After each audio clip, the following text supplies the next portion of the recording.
Everyone settle down. We are starting a session soon, so whoever wants to settle down here can do that, and we'll begin in 2 minutes.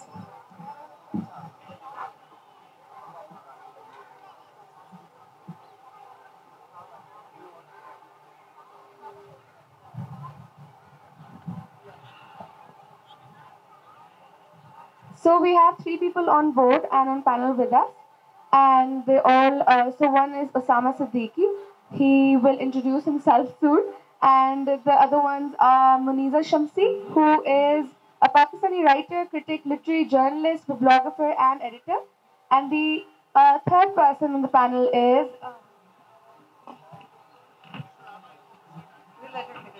is Maniza Naqvi. She's the author of three novels, her most recent being Stay With Me, and she'll elaborate more on her introduction as well. So we'll start now.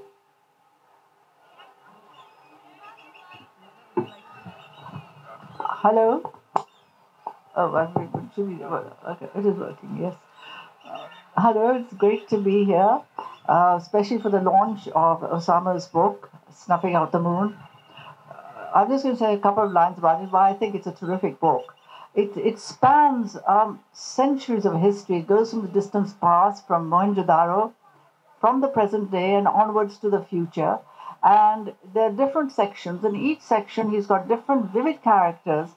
And it's wonderful the way he links up history and justice and the struggle of mankind for sense himself. It has an enormous scope. And, well, let Maniza say what you think of it, and then he'll talk about it. I wrote an article for the Herald last February, taking a look at all the literature written by Pakistani authors in English. And I began the article by saying that if there was a prize that Herald would have given for literature, it should have gone to Osama Siddique for Snuffing Out the Moon. Because in my opinion, my humble opinion, also as a writer of novels myself, this is probably the finest fiction, that, in my opinion, that has come out of Pakistan. And the reason I say that is that Osama has taken on the enormous task of interrogating and questioning 5,000 years of history. And he has taken a look at history and then also imagined a future based on that history. That, you know, what has passed leads us to a certain kind of a future, and he raises within that all these very interesting and relevant questions for the time that we are living in, the moment that we find ourselves in. And while his book is fiction, it moves very closely with our historical facts of this land. And I think, yes, that's the part that I love the most, that he is concerned with the history of this land, the land that we live on and which many of us really don't know about, from Mehergarh to Mohenjo-daro to Harappa and Gandhara and Taxila and so forth. We seem to be locked into just maybe one period which has overwhelmed us because there is so much more volumes written about British history and the British Empire, but not at all the greater civilizations that existed on this very land. So I think that's what that interests me most about this book. But as we have a conversation here, I hope what will come forth is more of the beauty of this book. Osama, could you tell us a little bit more about how you have structured this book and what led you to writing this book? So, Assalamu alaikum ji. Very kind of you to attend. I am overwhelmed by your kind words about the book, both of you. And I think one really good outcome for me, amongst others, in terms of writing it and publishing it, is that I got to meet both of you. I mean, I knew of you, but it's amazing how discourses and books sort of create opportunities. So by way of introduction, I've had several avatars, maybe failed avatars. I started off as a lawyer on Wall Street and then practiced in Pakistan and then became a legal academic and taught for many years. And now I advise the government on law reform. But I guess there were several levels of discontent as a citizen as well as someone working here with how ahistorical our understanding of things is. So I guess it started with just looking at the laws. We don't seem to appreciate at all the context in which they were introduced, and they seem to be inviolable when you're sort of talking to people. But I think the other dimension is really the fact that I've always prided myself in being a South Asian with at least 9,000 years of known history. And I'm one of those strange children who grew up being fascinated by ruins. So if I had an off Saturday and I was close to a ruin, I'd much rather sort of wander amongst the ruins. I think it's that appeal of the picturesque, this notion that other people lived here and there is no trace, and how mortal everything is. But obviously, as a policy person, as a lawyer, I could not quite create the opportunity to write about Mohenjo-daro, right? But I wanted to read about it. And so I thought I should write something which I want to read. And so I think a whole host of political agendas, various memories, nostalgia, motivated me eventually to write this book. And the process really started soon after I lost my father, who I was very close to. And I think it was that existentialist moment also, which forces you to sit down and question everything. And so it happened in a very haphazard way. I mean, I had a method to the madness, but it's really various little jigsaw pieces which I've created and tried to assemble into a mosaic. And there are people who find that it has some order, some story, and there are others who may find it. So I was actually also probably rebelling against conventional notions of structure, conventional notions of telling a story. So yeah, I mean, those were some of the motivations. So that part you didn't tell us. When we had an organizing session before we came here, and we talked about how we were going to, what Maniza would say and what I would say and how we would question Osama. But he didn't tell us that part, that the book started being written when his father passed away. And as I was reading the book, I asked you this question, Osama, that you see in it all these different characters, and you can feel that they seem to be emerging from maybe a statue, a figurine, or maybe out of a miniature, or maybe out of a stone relief. It is as if Osama has breathed life and has brought back to life something that's passed away, almost as a consolation that nothing ever really passes away, and that if life has been here in this region, it will always stay with you, right? And you take this book, your characters are so real, and they've lived so long ago, yet they are us, right? So,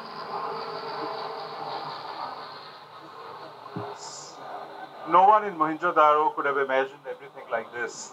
But then the question which still strikes me is that how dissimilar are we? And I think that's a human civilizational question. But it's also just a question you ask. Are we evolving as a people? Were the fundamental motivations which drove people essentially the same? Where are we headed? What's going on? And I pose those several questions, but I try not to do it in too cerebral a fashion, because ultimately I think a book of fiction should be able to tell a story. And the story has to be interesting. I mean, so I don't quite buy the excuse which people who write incredibly boring books have, that look, it's very heavy on the intellectual stuff. I think the entire craft of storytelling is also incredibly important. So I think those questions were very much there. But you're right. I mean, I find a lot of these things quite evocative, and I find it surprising when others don't. But that's how we are. We live in a part of the world where Buddhism was the prevalent religion, and now you have nothing except some crumbling stupas and things like that. And so ages come and ages go. So the way the book is structured is that it has 6 periods. starts in Mohenjo-daro. I've chosen the year 2084, before the Common Era, and I go a bit into the future, and I look at 6 unconnected, non-integuous sort of eras of history. And I try and pose the question whether we have the same motivation. So it's called the Book of Omens, the Book of Loathing, the Book of Ardor, the Book of Descent. So there are 5 books. And I sort of look at these as fundamental human sentiments, apprehension, love, hatred. And I try and see whether these kinds of scenarios emerge in all these ages. So what has really changed about us? I know that politically the institutions have developed. I know there is technology. But have we really changed as people? And what does that tell us about us? We still have pogroms. We still have apartheid. The future doesn't look very good. The past doesn't look that great. There have been so-called epochs of happiness. And I think this is really poignant because in South Asia, there is this huge move to create this notion of the glorious golden past, which is driving us forward, right? Whether it's the Hindutva notion of the glorious past or the Islamic notion. And what do we do when we create those, those kinds of wonderlands? What does that do to our sense of reality? Did they actually exist? And then I think history is a part of us, right? It defines us in so many ways. The way we dress, the technologies we use basically stem from the same. Ruins and archaeology are a part of who we are. I mean, they're still intermingled with our cities, as are artifacts. And in many ways, the future is germinating within us, right? We can have the power to define whether it's going to be a dystopia or not. And even if it's going to be a dystopia, which kind of dystopia? And yet, I think our collective existence, by and large, is incredibly ahistorical, incredibly decontextualized. And so I think those are the things which I also pursue in my academic work, when I critique laws and critique legal systems. But I wanted to have a larger canvas and look at life. I was actually, because you come, this is a bit like something from your novel, actually. Things buzzing overhead. I was very interested because you've got all these different periods. And in each of them, you've got different characters, and all the characters, and some of them actually have 2 or 3 characters. How did these characters come to you? I mean, we can only discuss a few. I'm sure we can't discuss. Can you tell us?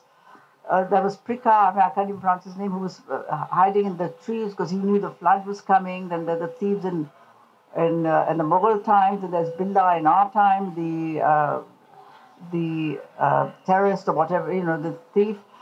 And the woman who's wronged, and then there's the man who jumps and disappears into what is called the regressives from the future.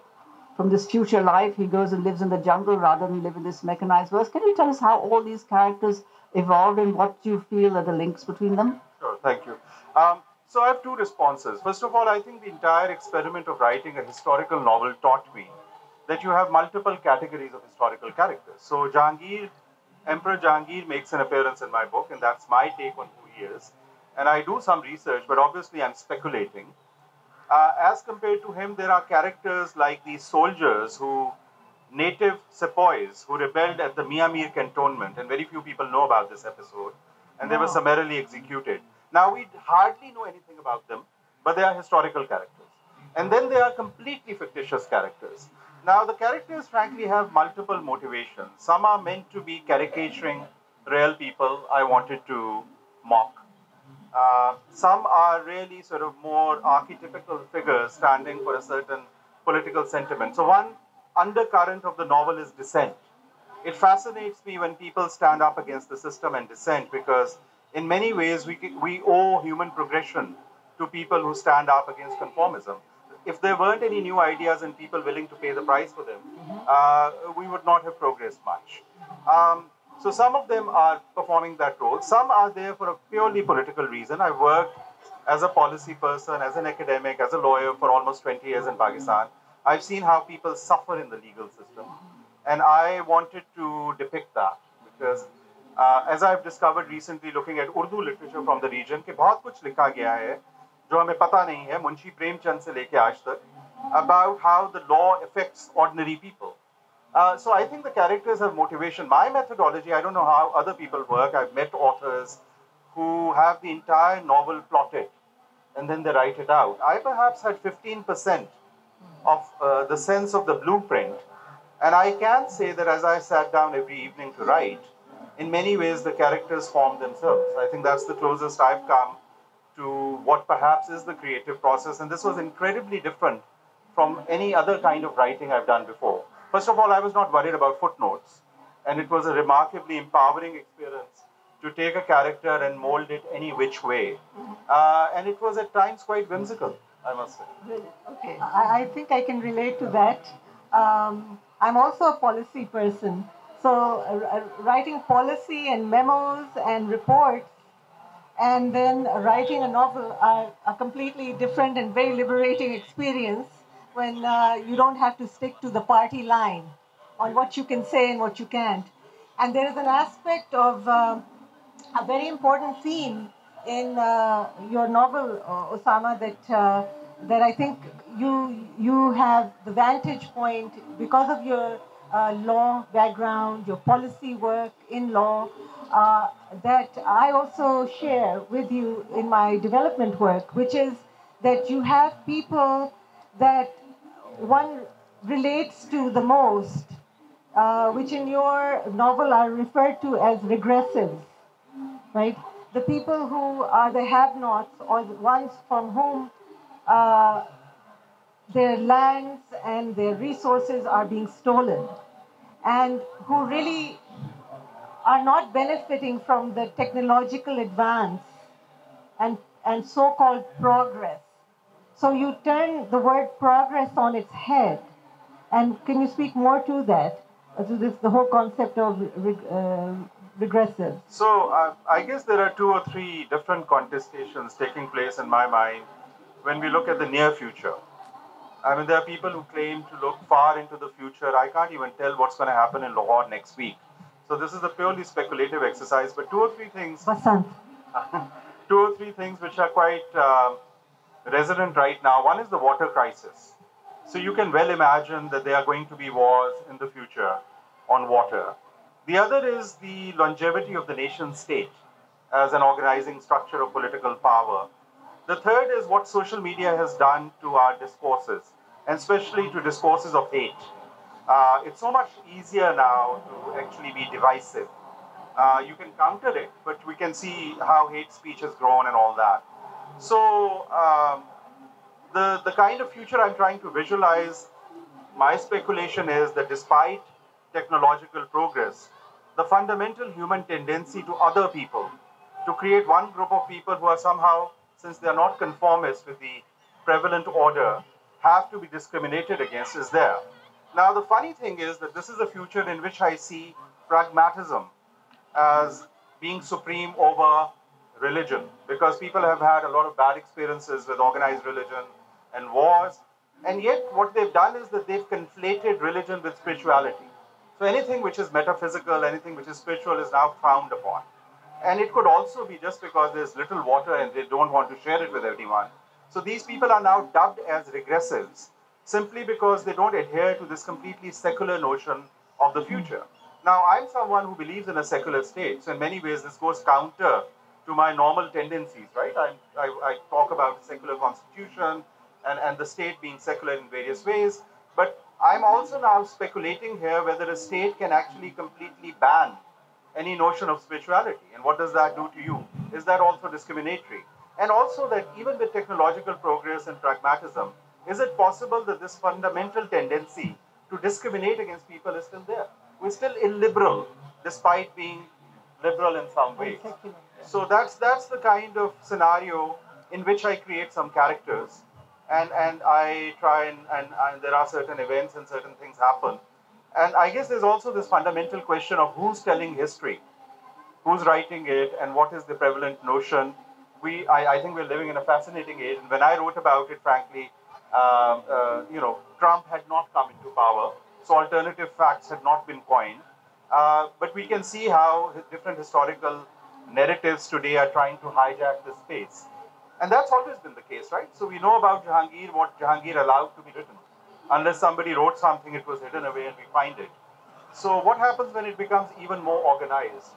In 2084, before Common Era, and after Common Era is frankly coming from Orwell's 1984.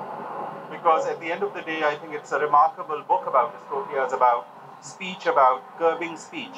Um, so yeah, I mean, so the regressives are these people who are dubbed as backward, non-pragmatic, dogmatic, and so-called spiritual. And it's interesting how when you dub everybody like that, I speculate that the distinction between religions goes away because all of them are being discriminated against. So the devout Hindu, the devout Sikh, and the devout Muslim finds himself or herself in the same situation of being othered. Mm-hmm. So, and the regressives are being called regressive because of this one particular resource, right? You want to speak to that a bit? So I think it's becoming fairly evident now with the climate change and population how water is becoming scarce. And I did some research. A lot of my class fellows from earlier days are now senior sort of executives at all the companies which control water. They give you many reassuring sort of words and all that. But who's accessing the aquifers is going to very much determine who dominates the regions in the future. And so one can speculate that perhaps tomorrow the people who really control the political and economic landscape are the people who control water. And these could be international conglomerates for all that we know. I mean, maybe there won't be an India-Pakistan. Maybe there'll be Nestle. So you can... Pepsi. Or Pepsi. We or already Coke. have Coke Studio. Exactly. So I think this corporatization of public resources is a big issue. And already, they're saying that the monsoons this year in the northeast of India have failed. And they fear droughts and sort of famines and all sorts of things. And we are obviously managing water very poorly. We managed to manage it even poorly when we had the sort of entire discourse hijacked by a judge who should have been doing his job. But yeah, I mean, I think that's a very real concern. And we're paying lip service to climate and to water. So in some ways, environment is a big issue, not just because it's fashionable. And there's hardly any discourse. And so I don't know whether you did that by design. Obviously, well, maybe not. But I kept seeing that all your characters that you had that were sympathetic, that were the heroes in all your periods, were all escaping into the forest. So you had the water issue on one side and them escaping into... Well, I mean, that kind of it was something you touched on earlier, but if you could expand on it, what is an advanced society? I mean, we perceive it as a technological society. And how does that relate to human values? I mean, how does that relate to civilizations of the past, the technological society that we have now compared to the non-technological societies of the past? So I guess 2 or 3 things which appear to be the running theme in terms of progression or evolution, if there's anything. One is technology.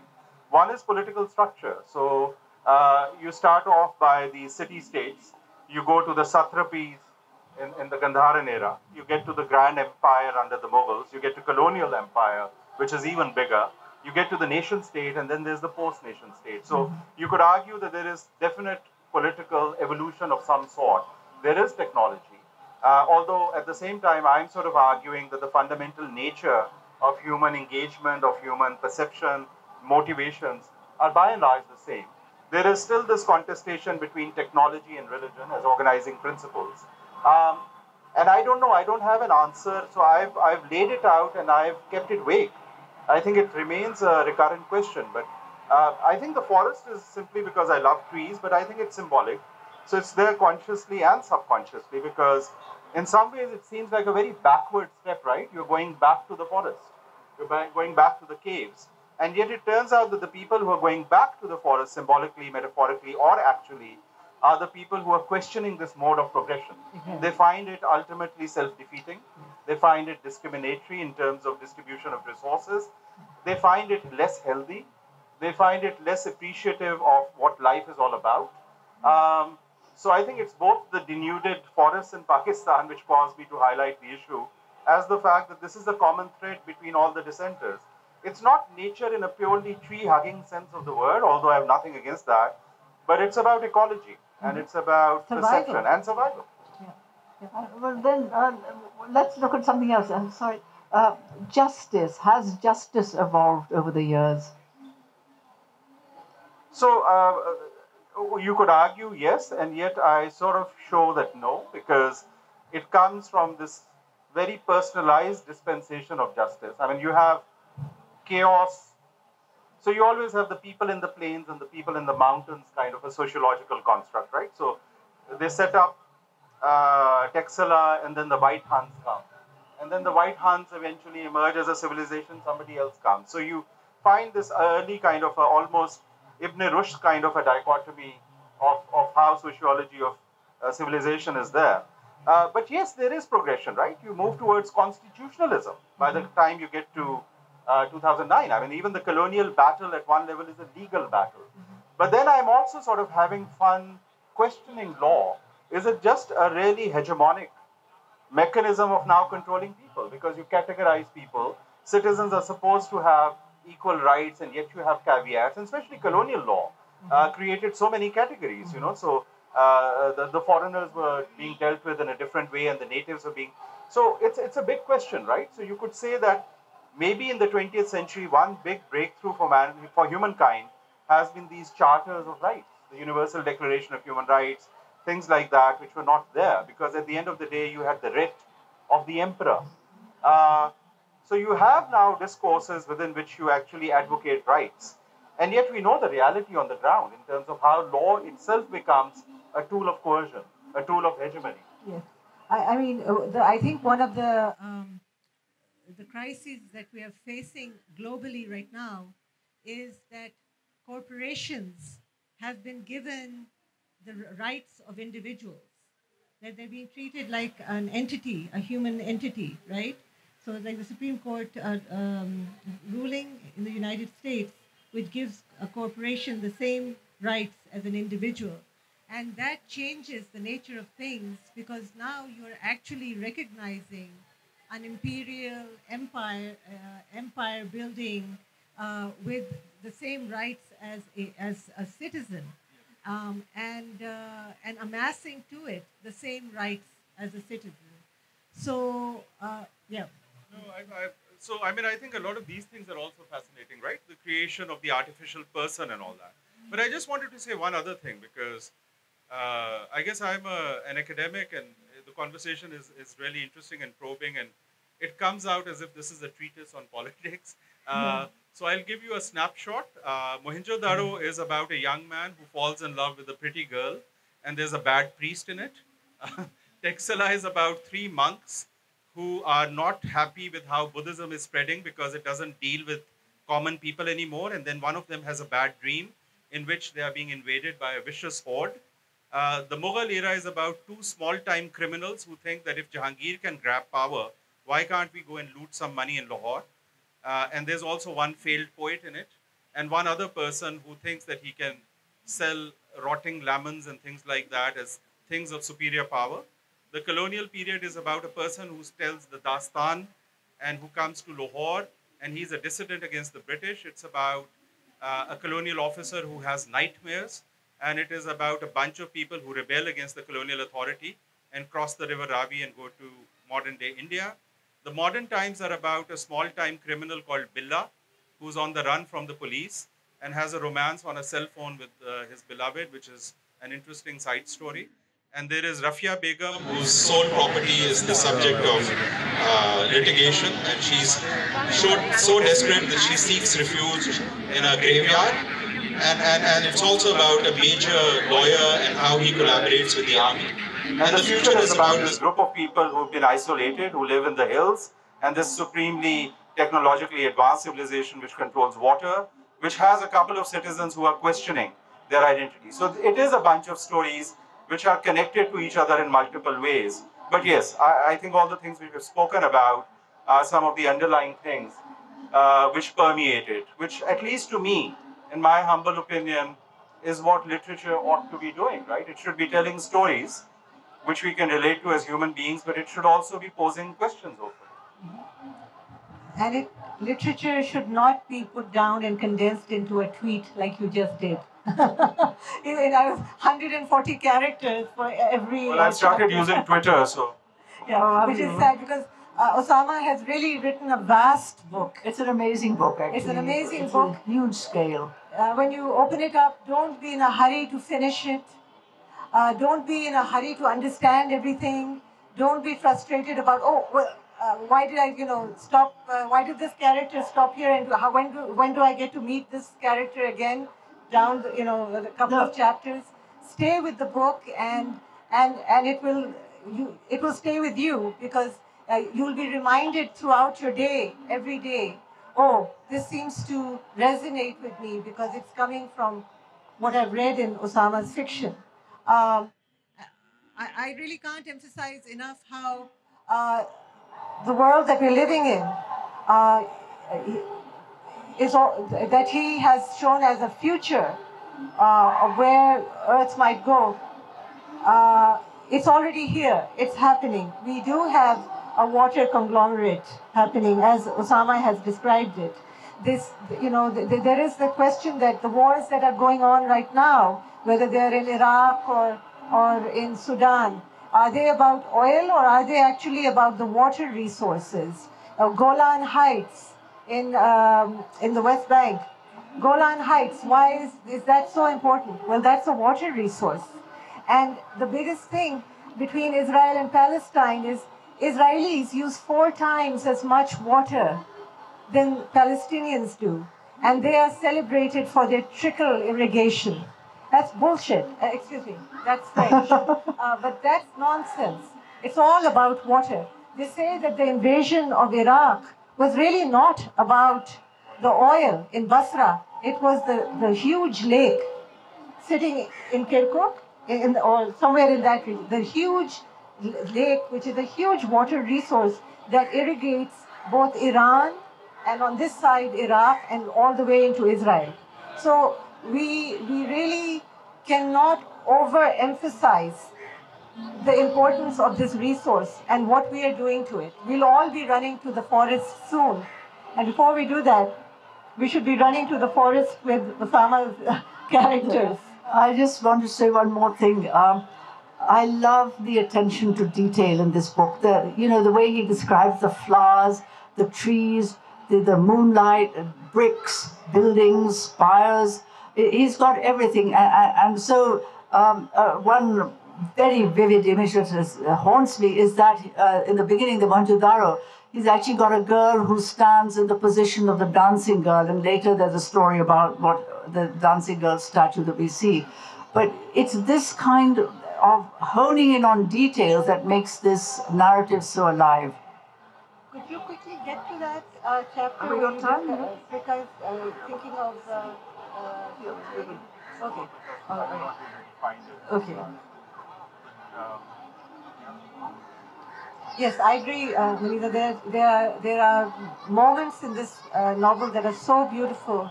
The gift that Rika gives to this, love of his life. I won't give it away what that gift is. You have to read this book to see what an ephemeral, ethereal gift he gives to this woman that he's in love with, one of the characters. And that image will stay with me for a very long time. I think that Maniza is also referring to that maybe. Up this one. What can I say? Thank you. I think so. We should wind up. I think it's about. Thank you so much. I guess the biggest boon for a writer is that if you're able to find readers who have actually engaged with it, who actually explored the vistas, and oftentimes I have this incredibly pleasant experience where someone gives me an insight or someone reads language which is ultimately open textured in a certain way or finds a nuance. And I think that's what keeps books going, and that's what keeps us going, because writing, as those of us who write know, is an incredibly lonely and incredibly at times seemingly pointless exercise, right? How could you have been lonely? You've got how many characters do you have? Well, those are there, but when you start talking to yourself, people in the family get worried. So you do need human interaction.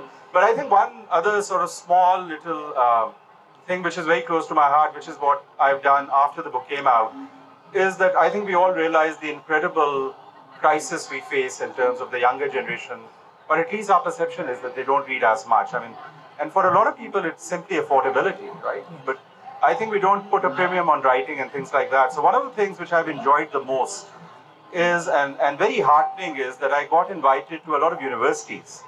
And especially I was very excited to go to public sector universities or the lesser known private universities. And I was overwhelmed.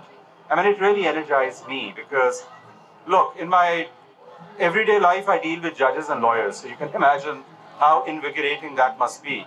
But meeting these younger faculty members, graduate students, and them asking really perceptive questions or engaging with the book or making interesting connections with history, politics, and literature, that gives me hope that there is a huge underexplored sort of potential out there in terms of readership and discourses. And frankly, we don't have a choice. I mean, if you want to really salvage the situation, we have to deepen the discourse, we have to broaden it, we have to make books primary rather than, television programs play a role, but I think far too much of our discourse is sort of hijacked by relatively inane bickering over what one politician said or the other. And we need to really sort of now start talking about ideas in books. And so in that sense, I can only make a humble contribution in terms of one other book being part of a vast sort of reservoir. But I think we all need to play this role to constantly promote reading and books. And that's what this is all about. Are you writing another novel? I am. We'll look forward to it. Thank you so much. Thank you.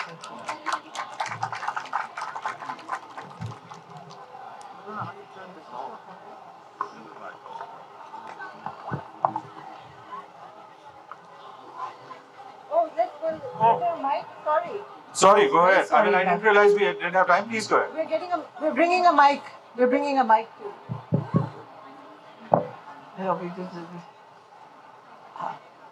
The way you have divided your book into chapters, you're taking a historical perspective, but is it a critique of power? Because, like in Foucauldian terms also, we talk about, history not really helping us understand how power was exercised. So are you really critiquing power or the manifestation of it through these periods? I think Foucault is very much there, has to be. Foucault is someone I teach. My own sort of analysis of colonial legal project is also one sort of aspect of his very Foucauldian. I think this entire sort of tendency to classify, to categorize, to normalize, to divide is there, right? So, that's where I ask the question, are we evolving? Are we really changing fundamentally? And I guess the question is also there, can we? So one thing which I deal with here, apart from power, is also the notion of evil, which fascinates me, right? So there's the external notion of the Satan, there's the Satan within. And my Buddhist period sort of narrative deals a lot with that because I got fascinated as I started reading about Mara and all these other notions of evil and temptation in Buddhism. And I think it's a fundamental question because I've tried to pose, without giving too much away, some examples of there being evil without any justification whatsoever. And that's something which bothers me. There are latest studies which are saying that you can detect as early as in a child, 2 to 3 year old, psychopathic tendencies, right? So that what happens then? What happened to innocence? What's destiny? If there are people who are going to be inclined in a certain anti-social way, that throws everything out of the window in terms of how we classify good and evil, right? So you do agree with Foucault that history doesn't help in understanding the manifestations of power? So the biggest challenge there, I'm sort of slightly propounding a different thing because we are so ahistorical that we haven't even graduated to that stage where we are asking that question. We don't even know things which happened. We seem to welcome every military dictator. That's our knowledge of history. So I think we need to get attuned to history first of all, but then there's a larger philosophical question. History is also problematic also because who's writing it? And that's a question I pose. So I'm actually speculating here how future history is being written, which will very much depict us as certain kinds of people or certain kind of era. So history writing has so much to do with power that's where I agree with Foucault. But at another level, ahistoricity is a different and separate problem, which needs to be addressed, right? I think that's a whole different session. Yeah. We have a question here. Hello, my name is Fatma Siraj, and my question is that you briefly mentioned your interest in the ruins, and it's almost impossible to ignore the myriad of mounds that are lined in Sindh and Balochistan, and when you go there, there are pottery shards that complain of an existence long forgotten. They seem to be neglected, abandoned sites. At the same time, when you go and speak to the local villages surrounding the mounds, there's a mythological landscape that surrounds it, and we can see how there's a socio-political almost which is ignored, and it's guiding their spiritual and everyday life. And I just wanted to know your perspective on how do you think it tells us more about the modern man, and if so, what does it tell about us and the way that modernity has affected these places and our interaction with them? So that's a good question, and various facets to it. I'll try and be brief. I mean, modernity is so many different things depending on where you're looking at, right? So there are modern states these days who really preserve and catalog everything about history. How they interpret it is, of course, a political process, and there's variation. But I think you raise another important point, which is about mythology, which is another good example of how history lives through us, right? So how we define ourselves, what our aims and goals in life are, how we judge human actions, is very much also by the mythology of a place. So history does not just travel through written documentation or artifacts; it's also the stories which have been built around them. And yes, it tells a lot about who we are and how we are evolving. And to the extent that we also ignore that, one very sort of fundamental characteristic of a lot of human civilizations is that they think they're unique. They're facing certain predicaments for the very first time. Either that, or that they are the anointed ones. They're special. So the big story is that there have been lots of special people before, and we don't even have a pottery shard to tell us about them. So that sense of omnipotence which human beings have. And at the same time, I'm also fascinated by this human spirit, because if we did not have this sense of being able to conquer everything, we would not have planes flying overhead. So it's a very complex existence, right? How do you strike a balance between humility, perspective, learning from history, and at the same time, how do you think also that we are in God's image and we can do things which no one has done before? What will happen tomorrow? Blade Runner in popular culture is a very good example, and it intrigues me, of when human beings create non-human entities which are sentient. What kind of moral dilemmas arise then?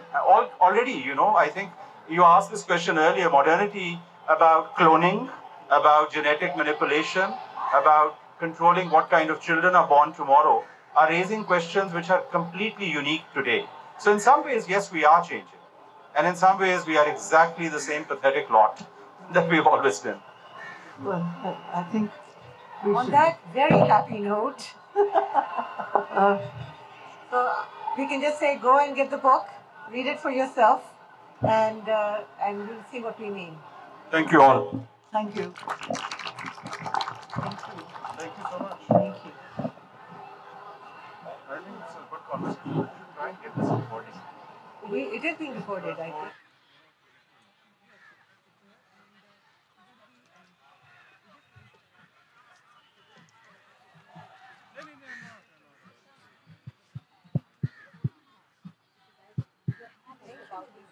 One,